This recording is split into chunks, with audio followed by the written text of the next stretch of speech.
नमस्कार दर्शकों, खबरों की खबर के इस कार्यक्रम में आपका बहुत बहुत स्वागत है। आज हम चर्चा करेंगे मेडिटेशन यानी कि ध्यान के बारे में और आपको बताएंगे कि सहज समाधि क्या होती है। साथ ही जानेंगे कि मेडिटेशन से होने वाले लाभ और हानि के बारे में। मेडिटेशन या ध्यान केंद्रित करना हमारे शरीर व दिमाग के लिए बहुत ही अच्छा माना गया है। आजकल की लाइफस्टाइल में किसी को तनाव ना हो, शायद ऐसा कहना गलत ही होगा। बच्चों से लेकर सभी उम्र दराज के वर्गों में भी तनाव देखने को मिलता है। जिसे देखो वही टेंशन में दिखाई देता है। तनाव को दूर करने के लिए कुछ लोग नींद की गोलियों का इस्तेमाल करते हैं, तो कुछ नशे को अपनी जिंदगी का हिस्सा बना लेते हैं।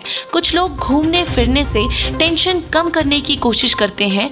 पुरातन समय में ऋषि मुनियों व योगियों ने भी तनाव मुक्त रहने, एकाग्रचित्त होने और परमात्मा की प्राप्ति के लिए हठयोग, समाधि या ध्यान लगाने जैसी क्रियाएं की है। आध्यात्मिक मार्ग में मेडिटेशन को हठयोग कहा गया है। हठयोग करना मतलब जबरदस्ती शरीर की आरामदेह स्थिति के खिलाफ जाकर लंबे समय तक एक ही जगह पर एक ही स्थिति में बैठकर ध्यान लगाना, जो कि शरीर के लिए ही नहीं बल्कि आध्यात्मिक मार्ग के साधकों के लिए भी बहुत ही हानिकारक है। श्रीमद् भगवद गीता अध्याय 6 के श्लोक 16 में हठयोग के विषय में यह स्पष्ट किया है कि हठयोग छोड़कर कर्म योगी बनना श्रेष्ठ है। नात्यश्नतस्तु योगोऽस्ति न चैकान्तमनश्नतः न चाति स्वप्नशीलस्य जाग्रतो नैव चार्जुन।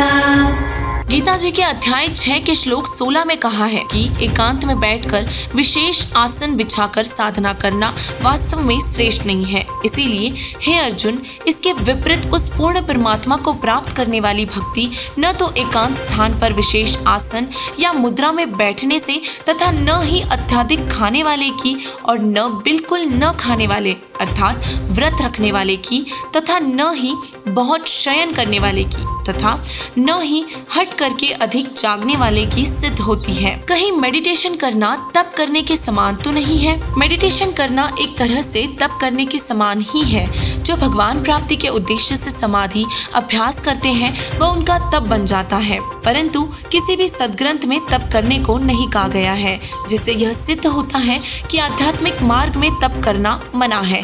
तप से रिद्धि सिद्धि तो प्राप्त हो सकती है, पर ईश्वर प्राप्ति असंभव है। प्रभु के आदेश के विरुद्ध जाकर हठ, तप और योग करने से जीव पाप का भागी बनता है। तो आइए अब जानते हैं मेडिटेशन करने का उद्देश्य क्या होना चाहिए। मेडिटेशन करने का एक ही उद्देश्य होना चाहिए, परमात्मा और मोक्ष प्राप्ति। जी हाँ, परमात्मा मिल गए तो हर तरह का लाभ स्वतः ही मिल जाएगा। मेडिटेशन करने का सही तरीका क्या है? बहुत से योगी जन, संत, ऋषि मेडिटेशन करने की सलाह तो देते हैं, परंतु वास्तविक मेडिटेशन क्या है जिससे मोक्ष प्राप्त हो सकता है, उसे कैसे करते हैं यह नहीं बता पाते। वर्तमान समय में पूरे विश्व में एक महान संत धरती पर विद्यमान है, जिन्होंने मेडिटेशन की सही प्रक्रिया बताई है, जिससे जीव यहाँ के भौतिक लाभ ही नहीं बल्कि आध्यात्मिक लाभ तक प्राप्त कर सकता है। वह महापुरुष जगत गुरु तत्वदर्शी संत रामपाल जी महाराज जी हैं, जो कि पूरे विश्व को सहज समाधि का सही तरीका बता रहे हैं। परमात्मा कबीर जी ने अपनी अमृत वाणी में कहा है कि कबीर गुरु गोविंद कर जानिए, रहिए शब्द समाए, मिले तो दंडवत बंदगी, नहीं पल पल ध्यान लगाए। सहज समाधि के द्वारा सोते जागते, उठते बैठते, खाते पीते, जीवन के हर क्षण में उस एक परमात्मा की याद में तड़प बनाए रखने को सहज समाधि कहते हैं। अपने गुरु जी को परमात्मा जानो और उनके द्वारा दिए नाम शब्द का स्मरण दिन रात करते रहो और जब जब गुरु जी मिले तब तब उन्हें दंडवत प्रणाम कीजिए। इस तरह अपने गुरु के पल पल ध्यान लगाने की क्रिया को सहज समाधि बताया है। इस तरह से मेडिटेशन करने से न तो शरीर में कोई हानि होती है और न ही आध्यात्मिक मार्ग में। श्वासोश्वास से अपने अधिकतर समय में नाम जाप करते रहना चाहिए और इस तरह की सहज समाधि करने से हमें जो लाभ मिलते हैं उनकी गिनती नहीं की जा सकती।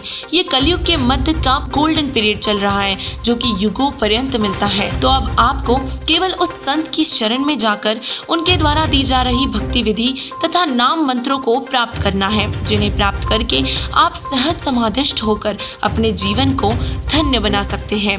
फिर मिलेंगे अगली रोचक तथ्य के साथ, तब तक के लिए नमस्कार।